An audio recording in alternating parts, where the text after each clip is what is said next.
সেনাপ্রধান ওয়াকার শেখ হাসিনার বাংলাদেশ থেকে চলে যাওয়ার পর তিনি ছিলেন সবচেয়ে কাঙ্ক্ষিত পুরুষ, সবচেয়ে আকর্ষণীয় ব্যক্তিত্ব। তিনি যেহেতু শেখ হাসিনার জমানায় নিয়োগপ্রাপ্ত সেনাপ্রধান ছিলেন, সঙ্গত কারণেই মানুষের বিশ্বাস এবং আস্থা তার প্রতি থাকার কথা নয়। কিন্তু জুলাই আগস্ট বিপ্লবের একদম শেষ দিকে তিনি যেভাবে জনগণের পক্ষ অবলম্বন করলেন, যেভাবে ছাত্র জনতার পক্ষে রুখে দাঁড়ালেন এবং তার বাহিনীটিকে পুরো সরকার থেকে বিচ্ছিন্ন করে দিলেন, এর ফলে বাংলাদেশে যে একটা অবিস্মরণীয় এবং অভূতপূর্ব গণ অভ্যুত্থান সংগঠিত হয়ে গেল, এরকম গণ অভ্যুত্থান শ্রীলঙ্কাতে হয়নি। এবং আমার জানা মতে আরব বসন্ত বলতে আমরা যা বুঝাই, সেখানেও এরকম হয়নি। এটাকে আপনি সেনা বিদ্রোহ বলতে পারবেন না, সেনা কুয়ো বলতে পারবেন না। আবার শেখ হাসিনার যে পতন হবে, এই পতনের আগে সাধারণত যে কোনো শক্তিশালী পক্ষ যে ব্যাপক ক্ষয়ক্ষতি করে, সেই ক্ষয়ক্ষতি তারা শেষ কয়েকদিনে যেভাবে চেষ্টা করেছেন পুলিশের মাধ্যমে, ছাত্রলীগ, যুবলীগের মাধ্যমে, আওয়ামী লীগের মাধ্যমে, এটা যদি মোটামুটি ৬-৭ দিন আরও চলতে থাকতো, তাহলে কোন পক্ষ জয়লাভ করতেন আর কোন পক্ষ পরাজিত হতেন, এটা নিয়ে আমাদের নতুন করে ভাবতে হতো। কাজেই শেখ হাসিনার বাংলাদেশ থেকে ভারতে চলে যাওয়া, আওয়ামী লীগ শাসনের অবসান এবং বিপ্লবীদেরকে বিজয়ী করার ক্ষেত্রে নিয়ামক শক্তি হিসেবে জেনারেল ওয়াকার এবং তার যারা সহযোগী কর্মকর্তা ছিলেন, একদম সিপাহী থেকে শুরু করে লেফটেন্যান্ট জেনারেল পর্যন্ত যারা ছিলেন, আমি সবাইকে ধন্যবাদ জানাতে চাই অন্তরের অন্তঃস্থল থেকে। দ্বিতীয়ত যেটা বলছিলাম, যে জেনারেল ওয়াকার সেই যখন জনগণের উদ্দেশ্যে ভাষণ দিলেন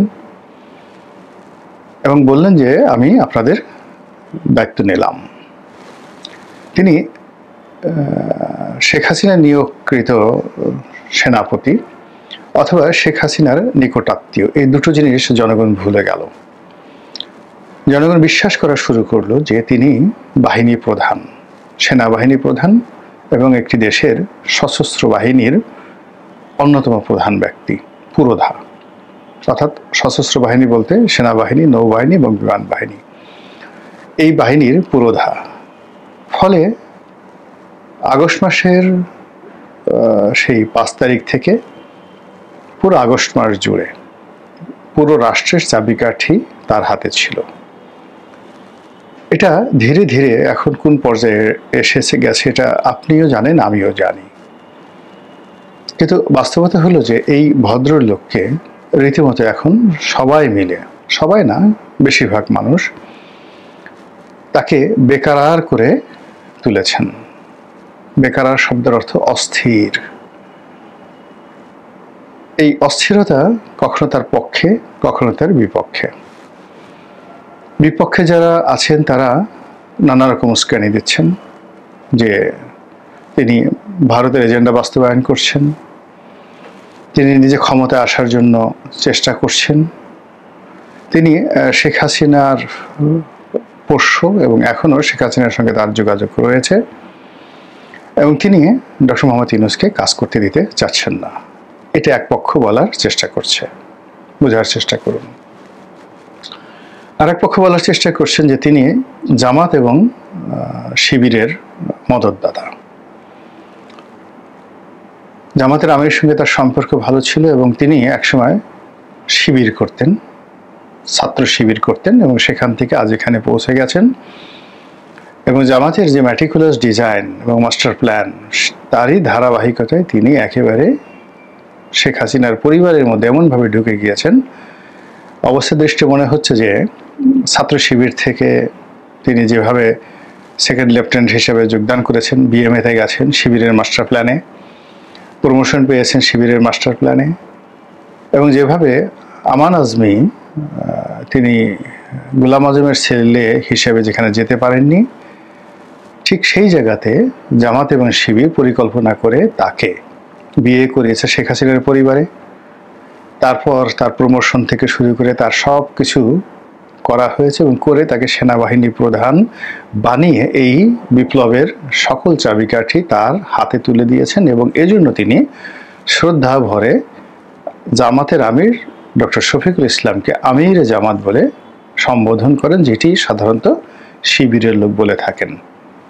তারা আমরা যেমন জামাতের আমির বলি, তারা বলেন আমিরে জামাত অথবা আমিরুল মুমিনিন, শিবিরের লোকজন বলেন। তো তিনি আমিরুল মুমিনিন বলেননি, কিন্তু আমিরে জামাত বলেছেন বা বলেন।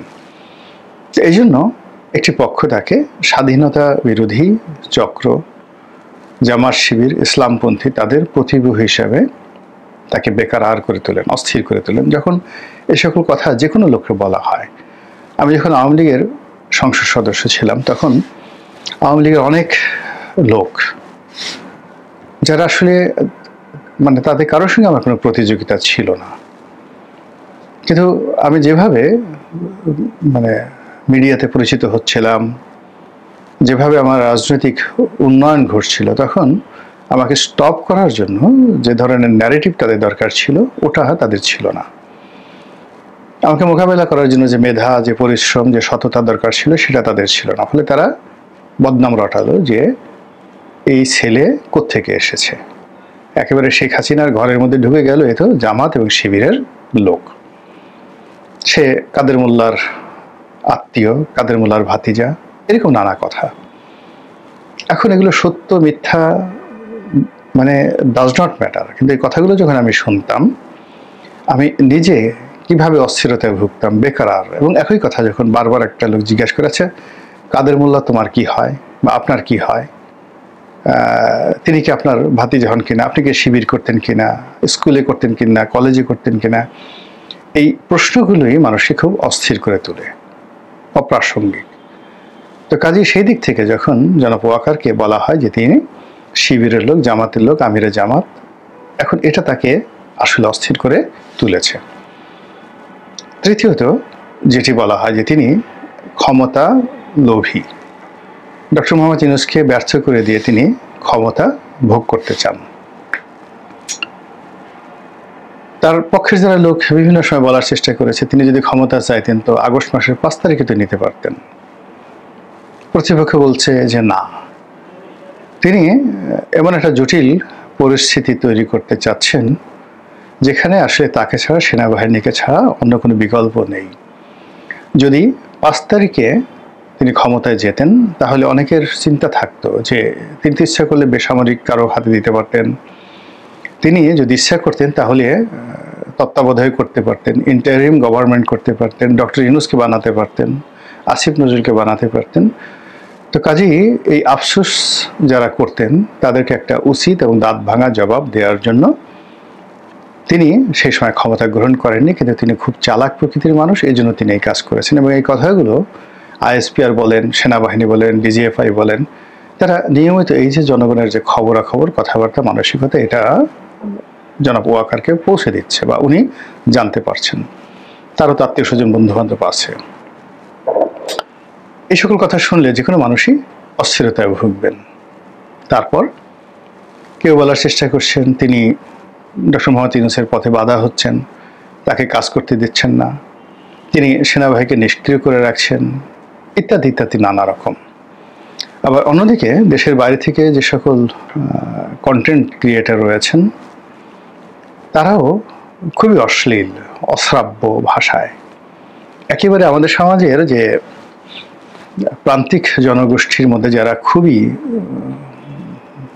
অকথ্য ভাষায় গালাগাল করেন, অনেকগুলো শ্রেণী এবং পেশা রয়েছে আমাদের দেশে, যারা মানে প্রকাশ্যে মদ্যপান করেন, তারপরে তাদের যে ব্যবহারিক জীবন, ব্যক্তিগত জীবন, এটা দুনিয়াতে কে কি বলল এতে তাদের কিছু আসে যায় না। তারা তাদের মতো বিবাহ বহির্ভূত সম্পর্ক, যৌনতা, মদ্যপান, তারপরে শেষে জুয়া খেলা, দারিদ্রতা, সব মিলিয়ে একটা জীবনযাপন তারা করে আসছেন হাজার হাজার বছর ধরে। তারা কখনো সভ্য সমাজে আসতে চান না। ফলে তারা যে অসভ্য কাজ করেন ওটা তাদের গর্ব এবং হাতিয়ার, অহংকার, অলংকার। ঠিক এরকম এখন আমাদের সমাজে প্যান্ট পরা, শার্ট পরা কিছু মানুষ এরকম সামাজিক মাধ্যমে এসে ওই রকম প্রান্তিক জনগোষ্ঠীর মানুষদের মতো রাত দিন খিস্তি খাওর করে যাচ্ছেন এবং তারা এই ভদ্রলোককে, জনাব জেনারেল ওয়াকারুজ্জামানকে উদ্দেশ্য করে নানা রকম বক্তব্য দিচ্ছেন। এরপরে যেটা আছে যে এই বিপ্লবের যারা অংশীজন, সেই অংশীজন বিশেষ করে এনসিপির যারা নেতৃবৃন্দ, তারা শুধুমাত্র জেনারেল ওয়াকার নয়, তার সহকর্মী, সেনাবাহিনী, ক্যান্টনমেন্ট, এদের বিরুদ্ধে একটা ন্যারেটিভ তৈরি করার চেষ্টা করছেন, যা কিনা এই ভদ্রলোককে বেকার করে তুলেছে, অস্থির করে তুলেছে। তার শারীরিক অবস্থা, মানসিক অবস্থা কেমন আমি বুঝতে পারছি না, বাট তিনি দৌড়াদৌড়ি করছেন, ছুটাছুটি করছেন, কখনো আমেরিকা যাচ্ছেন, কখনো চীনে যাচ্ছেন, কখনো ভারতের সেনাপ্রধানের সাথে কথা বলছেন, ইত্যাদি নানা কিছু। এর বাইরে তার নিজের বাহিনীকে সামাল দিতে হচ্ছে। এত কিছুর পরেও তিনি কোনো সুস্থিরতা পাচ্ছেন না, কোনো সেফ এক্সিট পাচ্ছেন না। সমাজের চারিদিক থেকে তাকে এমনভাবে অস্থির করে তোলা হচ্ছে। এর ফলে তিনি আসলে কি করবেন, তার আসলে কি করা উচিত, এটা নিয়ে স্থিরভাবে তিনি চিন্তা ভাবনা করতে পারছেন না। এখন দেশের যে ক্ষমতা, সেনাবাহিনীর যে ক্ষমতা, ঐতিহ্যগতভাবে সুপ্রিম। এমনি কোর্ট কাছারি বা সুপ্রিম কোর্টকে সুপ্রিম বলা হয় শান্তির সময়টিতে, কিন্তু যখন অশান্তির সময় আসে তখন যাদের হাতে অস্ত্র আছে তারাই সুপ্রিম কমান্ডার। তা আমরা যদি আমাদের কমান্ডারকে অস্থির করে তুলি, বেকার করে তুলি, তাহলে আমাদের নসিবে কি হতে পারে, কতটা খারাপ পরিণতি আমাদের জন্য অপেক্ষা করতে পারে, এটা বোঝার জন্য খুব রকেট সায়েন্স দরকার হয় না। আমার কাছে যেটা মনে হচ্ছে যে আমাদের মধ্যে যে সকল মানুষ কথা বলতে পারেন বাংলাদেশে বসে, তারা এই ক্যান্টনমেন্টের সঙ্গে যমুনার, অর্থাৎ প্রধান উপদেষ্টার কার্যালয়ের, যমুনার সঙ্গে বঙ্গভবনের সঙ্গে রাজনৈতিক দলগুলোর দূরত্ব, এর কারণ হলো বঙ্গভবনকে কেউ এখন আর বন্ধু মনে করছে না। মনে করছে যে শাহাবুদ্দিন চুপ্পুর সঙ্গে যদি কথা বলা হয় এটি তার জন্য একটা মাইনাস পয়েন্ট।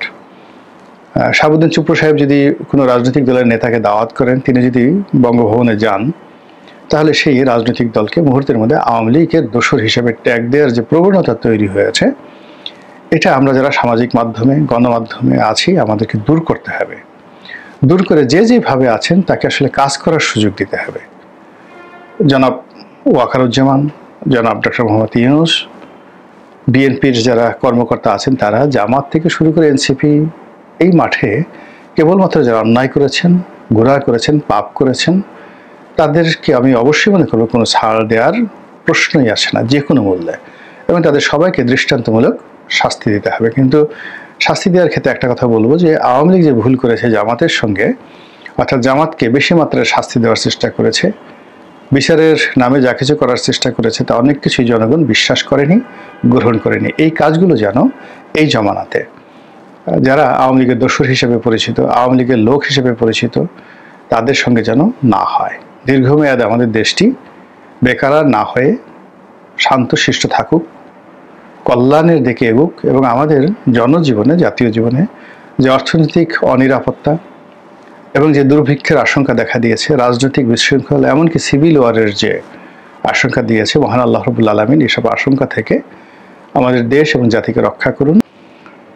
আওয়ামী লীগ কবে ফিরে আসবে, কিভাবে আসবে, তারপর আওয়ামী লীগ ফিরে এলে আমাদের অবস্থা কি হবে, ওনাদের অবস্থা কি হবে, তাদের অবস্থা কি হবে, এ সকল কথা নিয়ে হরহামেশা তুমুল আলোচনা হচ্ছে। আর এ সকল আলোচনা উস্কে দেওয়ার জন্যে প্রায় দেখা যাচ্ছে ঢাকা রাজপথের বিভিন্ন এলাকাতে আওয়ামী লীগের মিছিল হচ্ছে। একেবারে ঝড়ের গতিতে ঝটিকা মিছিল। সবচেয়ে আশ্চর্যের ব্যাপার হলো যে এই মিছিলগুলো ক্রমশ ঘন ঘন হচ্ছে এবং মিছিলের আকার বেড়ে যাচ্ছে। আজ থেকে 3 মাস আগে যদি আপনি চিন্তা করেন, তাহলে গুলিস্তানে একটা মিছিল করতে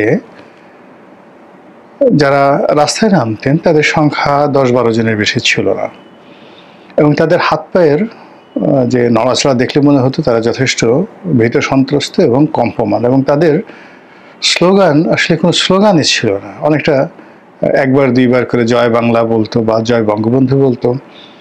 শেখ হাসিনার নাম 3 মাস আগে আসলে এভাবে শোনা যায়নি, কিন্তু ইদানিংকালে যেটা দেখা যাচ্ছে যে একদিন দুদিন পরপরই ঢাকার রাজপথে মিছিল হচ্ছে, দেশের অনেক গুরুত্বপূর্ণ স্থানে আওয়ামী লীগের মিছিল হচ্ছে, এবং সেখানে অনেকটা জঙ্গি কায়দায় শেখ হাসিনাকে উদ্দেশ্য করে তাকে স্বাগত জানিয়ে যেভাবে আওয়ামী লীগের মিছিল, আওয়ামী লীগ যখন ক্ষমতায় ছিল তার চেয়ে ঝড় গতিতে এখন মিছিল করার চেষ্টা করা হচ্ছে।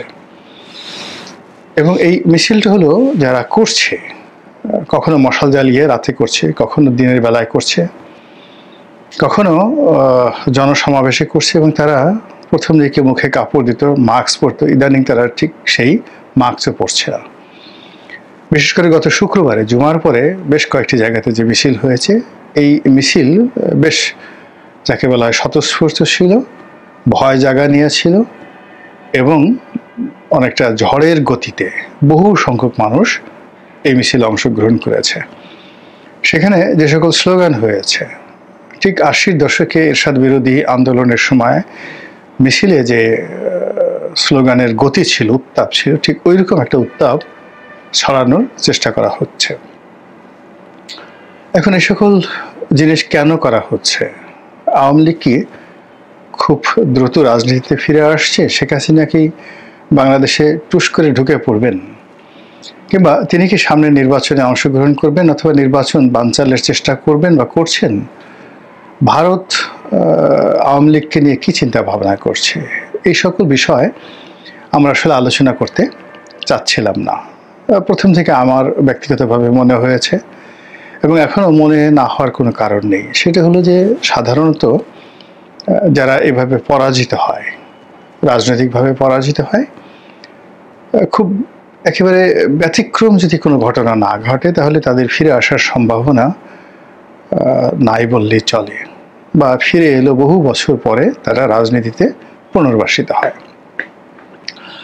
আর আমাদের দেশের যে রাজনীতি, সেই আমাদের দেশের রাজনীতিতে কোন একটি বড় রাজনৈতিক দল যখন অধঃপতিত অবস্থায় পড়ে, তখন সেখান থেকে আসলে ফিরে আসে না। আমাদের দেশে মাওলানা আব্দুল হামিদ খান ভাসানীর যে রাজনৈতিক দল,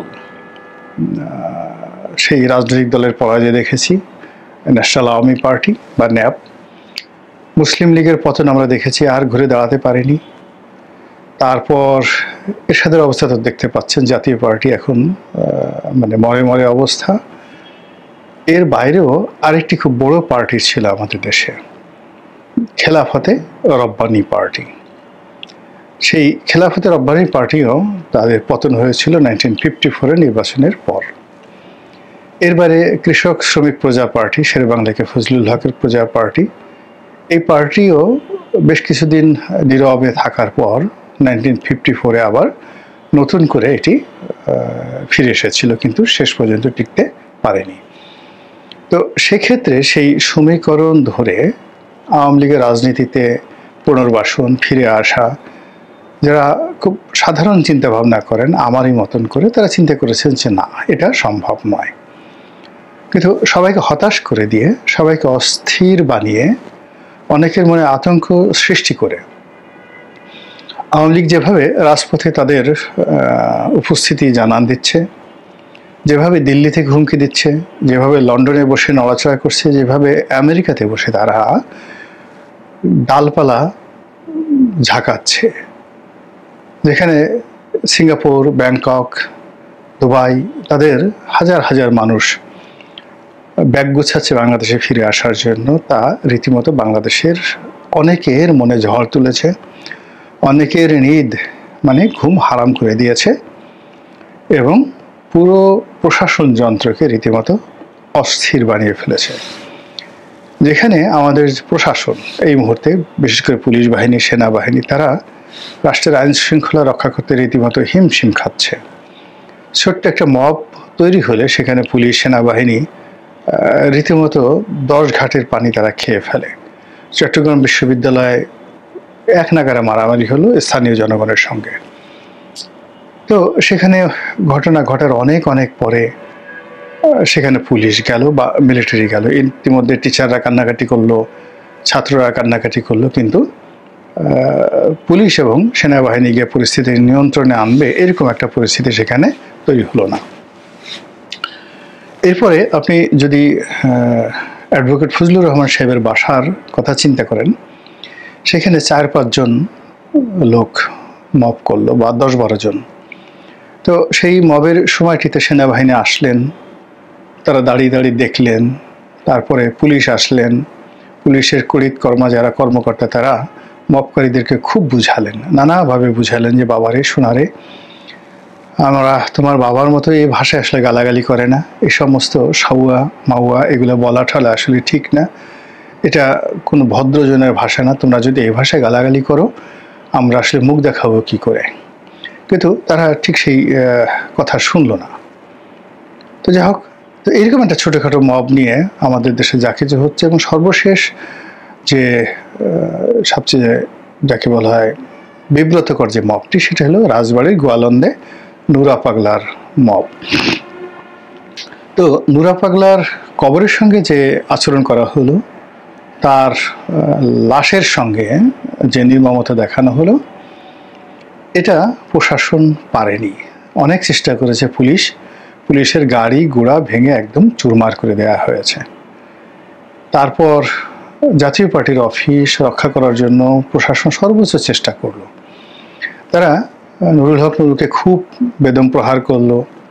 তারপর গণ অধিকার পরিষদের অফিস, সেখানে তারা বলতে গেলে ভাঙচুর না করলেও ঠিক সেই অফিসে প্রশাসনের কর্তা ব্যক্তিরা ধাওয়া করলেও গণ অধিকার পরিষদের নেতাকর্মীদেরকে সেই অফিসে তারা তল্লাশি করলো, অনেককে বাথরুম থেকে বের করলো, কিন্তু মব বন্ধ করা গেল না। জাতীয় পার্টির অফিস কয়েক দফা, 2 দফা না 3 দফা ভাঙচুর হলো, অগ্নিসংযোগ হলো, এবং এখন সেই জাতীয় পার্টির যারা লোকজন তারা শত চেষ্টা করেও ঠিক দোয়া ইউনুস পেলেও নিজেদেরকে রক্ষা করতে পারছে না।